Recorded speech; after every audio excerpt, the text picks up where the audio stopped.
डीकॉलोनाइजेशन। दोस्तों, क्या आप जानते हैं कि एक समय पर ब्रिटिश साम्राज्य दुनिया में इतना बड़ा था कि उनके एम्पायर में कभी सूर्यास्त होता ही नहीं था। ऐसा कहा जाता था कि the sun never sets on the British empire.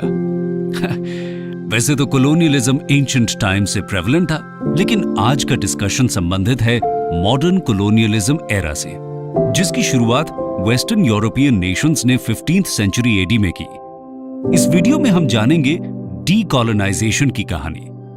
हम जानेंगे कि वर्ल्ड वॉर 1 और वर्ल्ड वॉर 2 के बाद ऐसा क्या हुआ कि कोलोनियल पावर्स का सूर्यास्त होने लगा और एक एक कर कैसे कॉलोनीज अपने आप को असर्ट करने लगी और कोलोनियल पावर्स की लाख कोशिशों के बावजूद इंडिपेंडेंट हुई।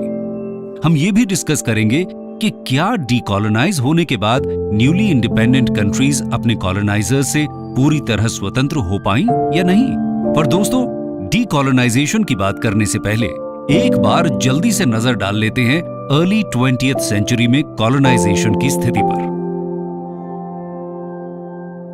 State of colonization. 15th century में renaissance, discovery of new sea routes और स्ट्रॉन्ग नेवी होने के कारण major European powers colonies acquire करने की होड़ में लग जाती हैं। 15th सेंचुरी में स्पेन, पोर्चुगल और 16th century onwards Britain, France और डच दुनिया में प्रमुख कॉलोनाइजर्स थे। पर 20th सेंचुरी आते आते इस लिस्ट में जर्मनी, रशिया और जापान भी जुड़ जाते हैं। आइए एक बार जान लेते हैं कि वर्ल्ड वॉर 1 और वर्ल्ड वॉर 2 के बीच इनकी मेजर कॉलोनीज कौन सी थी। वर्ल्ड वॉर 1 में जर्मनी और ऑटोमन एम्पायर की हार के बाद उनकी कॉलोनीज और टेरिटरीज लीग ऑफ नेशंस के अंडर आ गई थी। क्योंकि लीग ऑफ नेशंस की अपनी कोई सेना नहीं थी, इसीलिए इन सारी टेरिटरीज को एलाइड पावर्स ने मैंडेट्स के रूप में आपस में बांट लिया और इनडायरेक्ट रूल करने लगे। इससे ग्रेट ब्रिटेन, फ्रांस और रशिया का एम्पायर और भी बड़ा हो गया था। ग्रेट ब्रिटेन की बात करें तो इंडिया, ऑस्ट्रेलिया, केन्या उनकी मेजर कॉलोनीज में से थी। फ्रांस की अल्जीरिया, वियतनाम, रशिया की सेंट्रल एशियन कंट्रीज जैसे कजाकिस्तान, उज्बेकिस्तान, पोर्चुगल की अंगोला, मोजाम्बिक और स्पेन की बात करें तो इक्वेटोरियल गिनी जैसे देश उनके इंपॉर्टेंट कॉलोनीज थे। इनके अलावा 1940s में एशियन कॉन्टिनेंट का सबसे एस्पिरेशनल देश जापान भी पीछे नहीं था। वर्ल्ड वॉर 2 के टाइम पर जापान अपने टेरिटोरियल एक्सपेंशन के पीक पर था। For example, Vietnam, Indonesia, Malay peninsula, Singapore, Myanmar और नॉर्थ ईस्ट इंडिया के कुछ पार्ट्स तक जापान का एम्पायर फैल गया था। पर वर्ल्ड वॉर 2 में हार के कारण जापान ऑक्युपाइड कॉलोनीज वापस से अपने अपने ओरिजिनल कॉलोनाइजर्स के हाथ में चली गई। यूएसए यूं तो कॉलोनाइजेशन के खिलाफ था, पर फिलीपींस और सैमोआ जैसे देश यूएसए की कॉलोनी हुआ करती थी ताकि पैसिफिक ओशन में उसकी हिजेमनी बरकरार रहे। तो दोस्तों, ये थी अर्ली 20th सेंचुरी में स्टेट ऑफ कॉलोनाइजेशन। अब हम वापस चलते हैं डीकॉलोनाइजेशन के डिस्कशन पर, जानते हैं कि डीकॉलोनाइजेशन के कॉजेज क्या थे। Causes of decolonization. दोस्तों, डीकॉलोनाइजेशन का पहला कारण था ग्रोइंग नेशनलिज्म। वर्ल्ड वॉर 2 के पहले केवल इंडिया, वियतनाम और इंडोनेशिया जैसे देशों में ही स्ट्रॉन्ग नेशनलिस्ट मूवमेंट्स हुआ करते थे।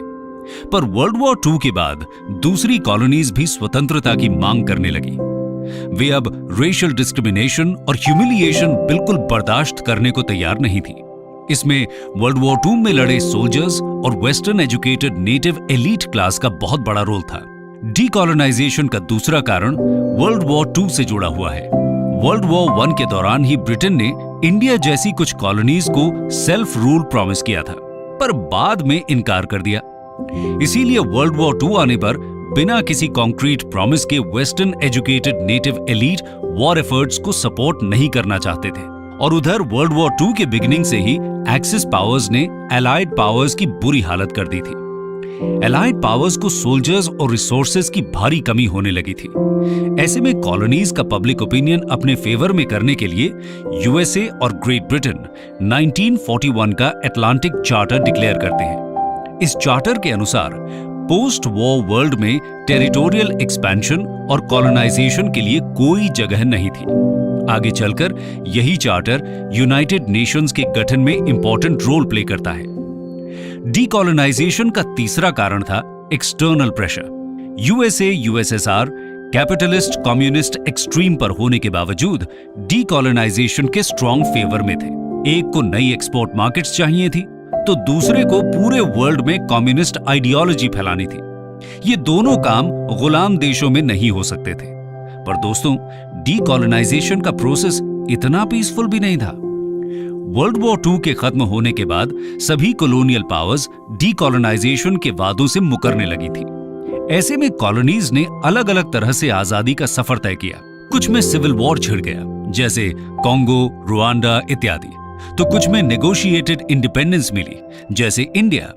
वहीं कुछ जगह इनकम्प्लीट, वायलेंट या कॉम्प्लिकेटेड डीकॉलोनाइजेशन हुआ, जैसे अल्जीरिया, जिम्बाब्वे, वियतनाम, पैलेस्टाइन इत्यादि। पर इसे अच्छे से समझने के लिए हम अफ्रीका, साउथ ईस्ट एशिया और मिडिल ईस्ट रीजन को एक एक कर देखते हैं। चलिए शुरू करते हैं अफ्रीका के डीकॉलोनाइजेशन से।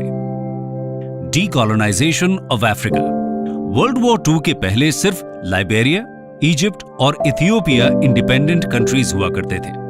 इजिप्ट में सेल्फ रूल के नाम पर मोनार्की वापस लौट गई थी, जिसे गमाल अब्देल नासिर 1952 में उखाड़ फेंकते हैं और बाकी देशों को भी आजादी में मदद करने लगते हैं।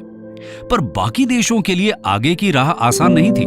जहां ब्रिटेन, इटली, स्पेन ने कम रेजिस्टेंस से इंडिपेंडेंस दे दिया, वहीं फ्रांस और पोर्चुगल ने काफी रिलक्टेंस के बाद अपनी कॉलोनीज को आजादी दी।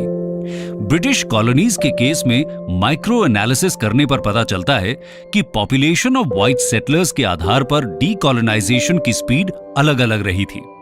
ब्रिटेन डीकॉलोनाइजेशन को डिले करने की कोशिश में लगा हुआ था, पर 1956 के सुएज वॉर में नासिर की लीडरशिप में इजिप्ट ने ब्रिटेन और फ्रांस की सेना को कड़ी टक्कर दी थी। इस ह्यूमिलिएशन के बाद ब्रिटेन को पता चल गया कि बदलाव की हवा बहने लगी है और आज नहीं तो कल